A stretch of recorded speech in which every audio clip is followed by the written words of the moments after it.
내 애인이 이성 친구의 이것을 젓가락으로 떼어줘도 되냐 안 되냐 한 번쯤은 해봤을 이 논쟁, 그걸 왜 잡아줘? 떼기 힘드니까 잡아주는 거지. 두 의견의 뜨거운 대립, 이 논쟁에 대한 저 청년 농부 한태용의 입장은 오늘의 푸드트럭 메뉴 깻잎입니다.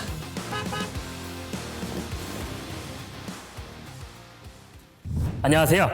푸드트럭 한태용입니다. 농사일 끝마치고 먹는 밥은 그야말로 꿀맛인데요.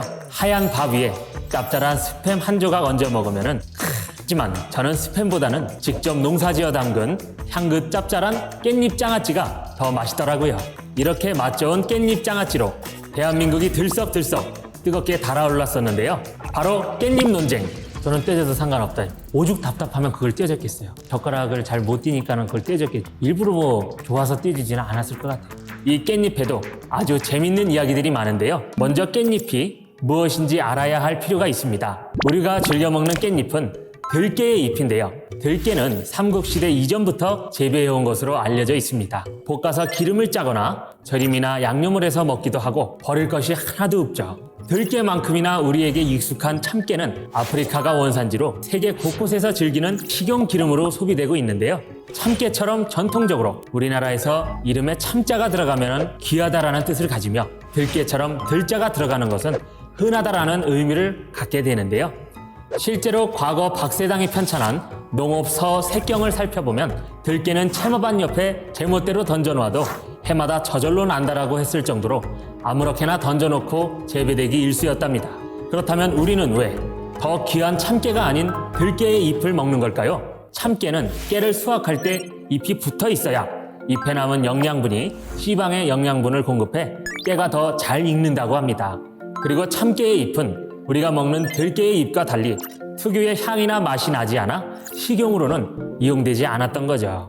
그래서 맛도 있고 쉽게 자라는 들깨의 잎을 식용으로 이용했던 거죠. 하지만 이렇게 깻잎을 즐겨 먹던 우리 조상님들도 생깻잎은 그리 즐기지 않았다고 하는데요. 깻잎에 양념을 하면 특유의 향이 크게 느껴지지는 않지만 생으로 먹으면 깻잎의 향이 더욱 세게 느껴져서 호불호가 갈렸기 때문이죠. 그런 생깻잎이 우리 식탁 위에 오르기 시작한 건 삼겹살의 등장과 맞물립니다. 1982년 경향신문에 실린 소설가 윤정모의 글을 보면 삼겹살 구이와 깻잎 상추를 이야기하는 걸 볼 수 있습니다. 삼겹살이 국민 외식 메뉴로 자리 잡으면서 이를 싸먹을 쌈채소가 인기를 끌기 시작했던 건데요. 깻잎뿐만 아니라 쑥갓, 배추, 치커리 등 쌈채소들이 등장하기 시작한 것도 이때입니다. 쌈채소 중에서도 특히 깻잎은 쌈계의 스테디셀러로 자리 잡았는데요. 깻잎의 독특한 향과 쌉싸리한 맛이 삼겹살의 느끼한 맛을 확 잡아주기 때문 아닐까요? 이렇게 우리나라 사람들 사랑을 듬뿍 받는 깻잎, 해외에서는 어떨까요? 깻잎은 영어권에서 페릴라 리프라고 불리는 동시에 코리안 페릴라라고 불러집니다. 이렇게 단어에 우리나라가 들어간 이유가 뭘까요? 그 이유는 깻잎을 먹는 나라가 우리나라뿐이기 때문입니다. 들깨는 한국, 중국, 일본, 인도 등 아시아 지역에서만 자랐기 때문에 외국인들에게 깻잎은 볼 수가 없으니 먹을 수 없던 건 당연지사였던 거죠. 깻잎 무침을 처음 본 외국인들 눈에는 낙엽을 고춧가루에 절인 것처럼 보인다고 할 정도라고 하니 말 다 했죠. 그렇다면 서양 사람들이 깻잎을 먹지 않던 이유는 이해가 되는데 다른 아시아 지역은 왜 깻잎을 먹지 않았던 걸까요? 바로 깻잎의 독특한 향 때문, 깻잎에 페릴라 케톤이라는 성분에서 특유의 깻잎 향이 난다고 하는데요. 이 지역 사람들에게 깻잎의 향은 동남아에서 고수를 처음 먹을 때의 느낌과 같다고 합니다. 하지만 이 고수, 우리도 처음에 거부감이 컸지만 점점 중독되는 사람들이 많아졌잖아요. 우리의 깻잎도 고수처럼 이 묘한 깻잎 맛에 중독된 해외 사람들은 이미 속속들이 나오고 있었습니다. 무려 깻잎 맥주가 해외에서 출시된 적이 있다면 믿으시겠습니까? 2010년 이탈리아 밀라노에 있는 수제 맥주 양주장 람브라테에서 깻잎을 넣은 K비어를 출시. K는 코리아의 K와 깻잎을 의미하는데요. 여기에 들어갈 깻잎도 특별합니다. 한국에서 깻잎 종자를 직접 가져와 밀라노에서 재배해 맥주를 만들었다고 합니다. 깻잎 맥주라. 저도 먹어보지 못한 맥주인데 맛이 상상이 가지 않는데요. 맥주를 맛본 유럽 사람들은 레몬과 차향이 난다, 상큼하다는 반응이었다고 하니 그 맛이 정말 궁금하네요. 무쳐 먹어도 맛있고 생으로 먹어도 맛있는 깻잎. 코끝을 자극하는 깻잎 특유의 향 때문에 호불호가 극명하게 갈리지만 그 향에도 다 이유가 있답니다. 깻잎의 독특한 향을 내는 정유 성분은 방부제 역할을 하는데요. 식중독을 예방하고 후각신경을 자극해 뇌의 집중력을 높여준다고 합니다. 그 외에도 시금치보다 2배 이상의 철분을 함유하고 있어 깻잎 30g을 먹으면 하루에 필요한 철분 양이 모두 충족한다고 하는데요. 몸에 좋은 게 쓴 법이니까 쌉쌀한 깻잎 향 너무 미워하지 말아주세요. 저 한태웅이 선정하는 세계 3대 호불호 음식 5위 민트초코, 그리고 이것과 동명이인인 미남 배우도 한 예능 프로그램에 나와 이렇게 말한 적이 있죠.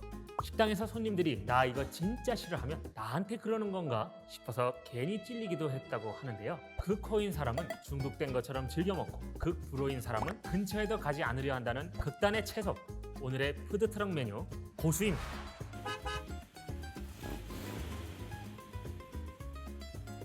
안녕하세요. 푸드트럭 한태웅입니다. 동남아 여행 중 다녀봤다 하시는 분들이 처음 여행을 가는 사람들에게 꼭 외우라는 문장이 있습니다. 마이사이 팍치카, 태국 정부 관광청 한국어 페이지에도 소개되어 있는 이 말은 고수 빼주세요 라는 뜻인데요.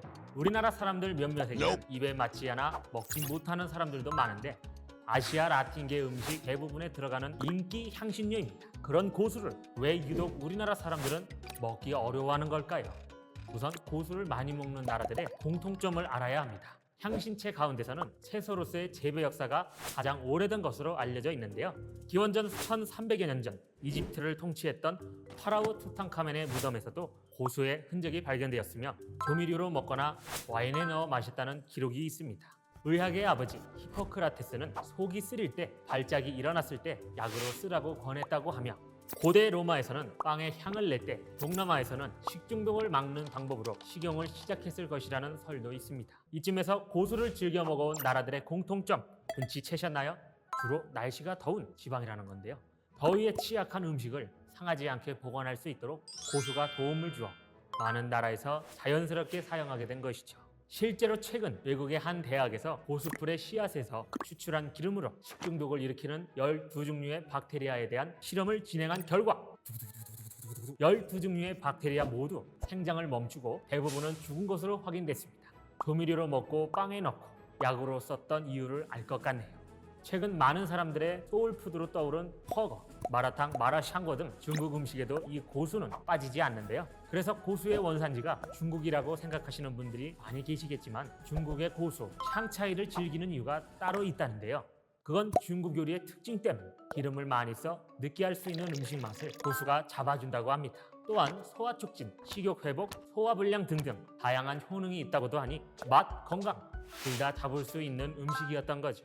그런데 알고 보면 우리 또한 고수의 민족이었다는 사실 알고 계셨나요? 무려 고려시대부터 고수를 재배해 왔다는 것. 우리 조상님들은 고수향이 빈대를 터뜨렸을 때 나는 냄새와 비슷하다고 해서 빈대풀이라는 별명을 붙여줬다고 하는데요. 이때도 고수향을 그리 좋아하지는 않았던 것 같죠. 대신 동의보감에 소화를 비롯한 신진대사를 돕는다는 내용이 실려있는 것으로 보아 약으로 많이 사용했던 것으로 보입니다. 그런데 우리나라에서도 고수를 즐겨 먹던 곳이 있었으니 그것은 놀랍게도 사찰! 고수를 못 먹으면 죽노릇을 못한다는 말 들어보셨나요? 어째서 절에서 고수를 많이 먹었느냐? 고수의 심신 안정 효과 때문. 실제로 고수에는 숲에서 얻을 수 있는 피톤치드 역할을 하는 테르펜이라는 성분이 들어있다고 하는데요. 긴 시간 수행을 해야 하는 스님들에게 심신 안정에 고수만한 음식이 없었던 거죠. 여기까지 듣고 보면 그래도 오래전부터 고수를 먹어왔던 민족인데 왜 유독 우리나라에서는 호불호가 극명하게 갈리는 걸까 싶은데요. 그 이유는 바로 유전자에 있습니다. 2016년에 출간된 과학 서적 다중감각적 풍미 지각에 따르면 냄새를 받아들이는 유전자는 400여 가지가 있다고 합니다. 그중 특정 유전자가 고수 속에 들어있는 알데하이드 성분을 강하게 감지한다고 하는데요. 이 성분이 바로 비누에도 많이 함유되어 있다는 것. 그래서 고수를 비누 혹은 퐁퐁 냄새가 난다고 표현하는 건데요. 게다가 동아시아 사람들이 높은 비율로 해당 유전자를 가지고 있다고 합니다. 그래서 유독 우리나라 사람들이 비누 냄새가 난다며 고수를 먹기 어려워했던 것이죠. 하지만 반복적으로 먹다 보면 이 또한 극복해낼 수 있다고 하니 너무 걱정하지 마세요. 알고 보면 고수의 민족이었던 대한민국 최근에는 한 예능에서 전현무님이 고수김치 먹방을 선보이는가 하면 김혜준님이 아침으로 생고수를 때려 넣는 먹방을 보이면서 고수의 민족이라는 이름을 찾아가고 있는데요. 아직은 생으로 고수를 먹는 게 어렵다면 전현무님처럼 김치로, 겉절이로 고수 요리에 도전해보는 건 어떨까요? 저도 오늘은 이만 고수 요리 도전하러 가봐야겠습니다. 미국의 제35대 대통령이자 최연소 미국 대통령인 존 F 케네디. 3차 대전이 될 수 있었던 쿠바 위기를 해결하고 아폴로 계획을 출범해 우주 경쟁에서 우위를 갖게 한 존경받는 대통령. 세계 역사에 큰 획을 그은 존 F 케네디를 역사 속에서 볼 수 없었을지도 모른다는 사실 알고 계신가요? 그의 목숨을 구해준 바로 이 과일, 오늘의 푸드트럭 메뉴 코코넛입니다.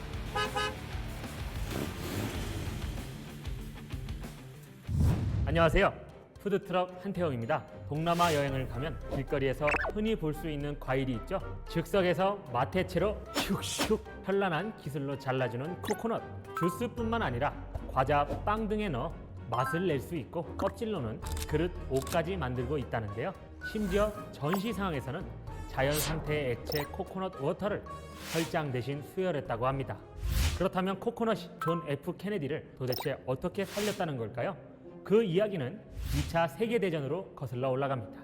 1943년 8월 1일 당시 남태평양 솔로몬 군도에서 해군 초계 어뢰정 PT-109의 함장으로 복무한 케네디는 일본군의 도쿄 급행을 저지하는 작전에 참여하게 됩니다. 도쿄 급행이란 일본 해군이 남태평양 섬에 고립된 육군에 보급품을 수송하는 작전이었는데요. 케네디가 지휘했던 어뢰정을 포함해 미국 어뢰정 15척이 참여, 치열하게 싸웠지만 적함을 격침하지 못하고 바닥난 어뢰를 보충하기 위해 기지로 돌아가게 됩니다. 이때 PT-109는 전투한 곳을 정찰하기 위해 남았는데요. 별빛 하나 보이지 않는 칠흑 같은 어두운 밤, 갑자기 어뢰정 옆으로 커다란 물체가 나타납니다. 기습적으로 어뢰정을 덮친 일본의 아마기리함. 맞춰 피하지 못한 PT-109 선체는 두동강이 나버립니다. 케네디는 그대로 바다로 떨어지고 맙니다. 하버드대 수영선수 출신이었던 케네디는 전우를 이끌고 근처 섬까지 헤엄쳐갑니다. 그러나 더 큰 문제는 수시로 지나다니는 일본 함정에 발각될까 구조 신호를 보낼 수도 없었던 거죠. 물 한 모금조차 마실 수 없는 무인도에 갇혀 생사의 기로에 놓인 케네디. 이때 눈에 들어온 것이 바로 코코넛 주스로 수분을 보충하고 과실로 배를 채우며 무려 6일을 버텨냅니다. 코코넛의 역할은 이게 끝이 아니었습니다. 당시 근처 섬 주민들이 케네디 일행이 표류한 섬에 카누를 타고 우연히 방문하게 되는데요. 케네디는 이들에게 코코넛 껍데기에 구조 메시지를 새겨 건네줍니다. 그렇게 구조 메시지가 주민들을 통해 무사히 미 해군 기지에 전달됐고 마침내 케네디와 대원들은 구조됩니다. 이 사건으로 케네디는 무공 훈장을 받는 등 당시 미국 언론에 대서특필되는데요. 국민 영웅으로 재탄생되며 대통령이 될 수 있던 발판을 마련해 준 것이죠. 그런데 2차 세계대전 당시 사람을 살렸던 코코넛이 사람을 죽게 만들기도 했다는 반전의 이야기도 있습니다. 1943년 1월에 전투에 참전했던 해병대원 한 명이 야자수 밑에서 자고 있다가 떨어진 코코넛의 열매에 맞아 사망한 사례가 있다고 하는데요. 슬프게도 죽은 병사는 바로 다음 날 전쟁 지역을 떠나기로 돼 있었던 상황. 그 위험한 전쟁 속에서 살아남았던 병사가 코코넛의 생을 마감했다니. 하지만 이 일은 우연이 아닙니다. 코코넛 나무가 많은 지역에는 낙하 경고 표지판을 세워놓을 정도로 나무에서 떨어진 코코넛에 맞아 사망하는 사고가 꽤 일어난다고 하는데요. 최소 15m에서 최대 30m 높이의 나무에서 열리는 코코넛의 무게는 벽돌 한 장의 무게, 30m 높이에서 떨어지는 벽돌, 상상만 해도 무섭습니다. 코코넛은 많은 문화에서 신성한 의미로 사용됐다고 하는데요. 인도의 코코넛 음료 퓨자는 신성과 청결을 상징하고 태국의 코코넛 음료 송크라는 축복을 의미하는 등 전통적인 음식 재료로 사용되고 있다고 합니다.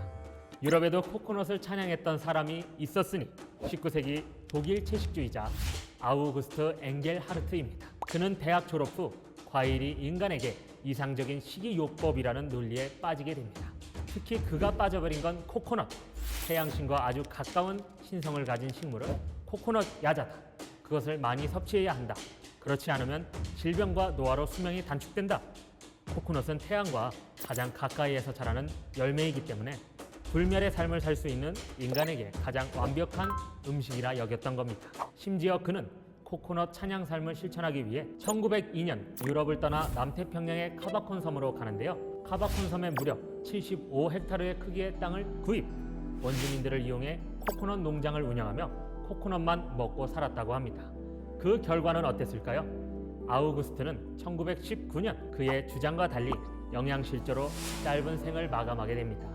참 안타까운 일이죠.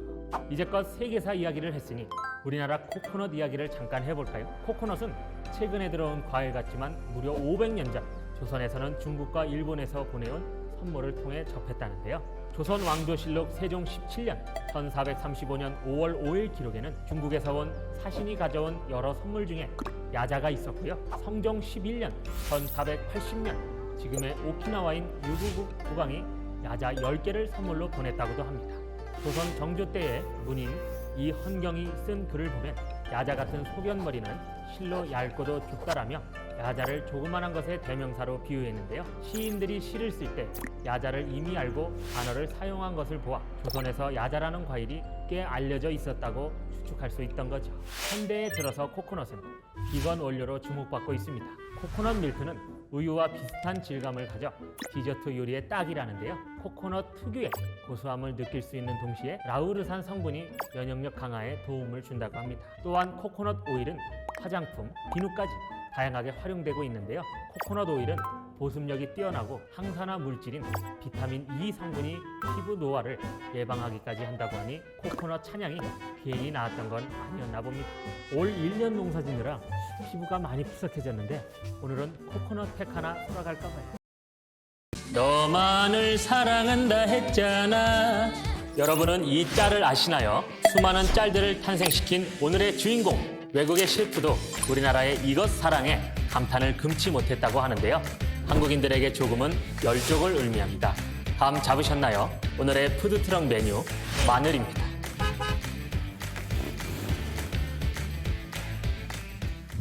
안녕하세요. 푸드트럭 한태웅입니다. 한식의 종류를 가리지 않고 등장하는 마늘, 김치부터 시작해 국, 찌개, 나물 같은 한식은 물론 갈릭 파스타, 갈릭 피자, 갈릭 버거 같은 서양 음식까지 그야말로 안 들어가는 음식이 없는데요. 그런데 우리가 이렇게 사랑하는 마늘을 치를 떨며 싫어하는 귀신이 있었으니 바로 드라큘라. 드라큘라는 1897년 영국의 브람 스토커가 쓴 소설 속 흡혈귀의 이름인데요. 이 드라큘라는 십자가와 마늘을 싫어하는 걸로 묘사됩니다. 왜 하필이면 많고 많은 채소 중에서 마늘을 무서워한 걸까요? 당시 동유럽에 널리 퍼진 뱀파이어 설화를 바탕으로 탄생했다고 합니다. 사람들은 마녀, 이교도, 불황아, 살인자 등이 죽으면 뱀파이어가 된다고 믿었는데요. 당시 사회에서는 환영받지 못하는 계층의 사람들을 멸시하며 그들이 치명적인 전염병을 터뜨린다고 믿었다고 합니다. 그래서 강력한 향균작용 성분을 가진 마늘을 드라큘라가 무서워했던 거죠. 그래서일까요? 드라큘라의 무대인 루마니아에서는 부활절이면 마늘을 가축 우리에 걸거나 소에게 문질러 전염병을 예방하는 풍습이 있다고 합니다. 이야, 마늘의 기원에도 흥미로운 사실이 있다고 하는데요. 그것은 바로 피라미드. 기원전 2500년경 흡트 왕의 피라미드 벽에는 피라미드 건설에 참여한 이들에게 마늘을 먹이는 데 소요된 경비가 상형 문자로 새겨져 있다고 합니다. 무려 63억 킬로에 달하는 돌들을 가공하고 쌓아 올려 거대하게 만드는데 얼마나 많은 사람들이 힘들게 일을 했을까요? 건설 노동자들이 일을 하며 버틸 수 있었던 비결은 바로 마늘입니다. 얼마나 마늘을 챙겼는가 하니 한 번은 마늘 공급이 끊기는 일이 발생했는데 노동자들이 폭동을 일으키려고 했다는데요. 이를 전해들은 이집트 왕이 직접 나서서 마늘을 확보해 폭동을 겨우 잠재울 수 있었다고 하니 이 정도면 마늘 사랑 우리나라 못지않죠. 이렇게 노동자들이 마늘의 진심인 이유는 에너지 드링크 역할을 했기 때문입니다. 힘들게 돌을 나르고 부수고 했었을 피라미드 노동자들, 피로회복과 스태미너 향상에 좋은 마늘을 찾을 수밖에 없었던 거죠. 이렇게 자양강장제가 된 마늘은 훗날 고대 그리스에서 올림픽에 출전하는 선수들이 애용하는 음식이 됐다고 하는데요. 대회에 나가기 전 마늘을 씹어 최고의 기량을 발휘했다고 합니다. 또한 로마 시대에 이르러서는 원점가는 군인의 체력 보강을 위한 필수품이 됐을 정도였다고 하니 정말 보약이 따로 없네요. 2차 세계대전 때도 마늘은 의약품으로도 활용됩니다. 당시 마늘을 뭐라고 불렀는지 아시나요? 러시아제 페니실린. 페니실린이란 최초의 항생제인데요. 그 당시 전선이 확대되면서 의약품 보급이 끊기고 페니실린이 떨어지자 소련 군의관들은 민간요법으로 부상병을 치료하는데 이때 쓰인 약재가 바로 마늘이었던 거죠. 게다가 유대인들은 감기에 걸리면 다진 마늘을 듬뿍 넣은 치킨 스프를 마시고 파나마의 박쥐출몰 지역에서는 퇴치 수단으로 마늘을 몸에 바르고 자는 등 전 세계에서 마늘을 다양하게 활용했다고 합니다.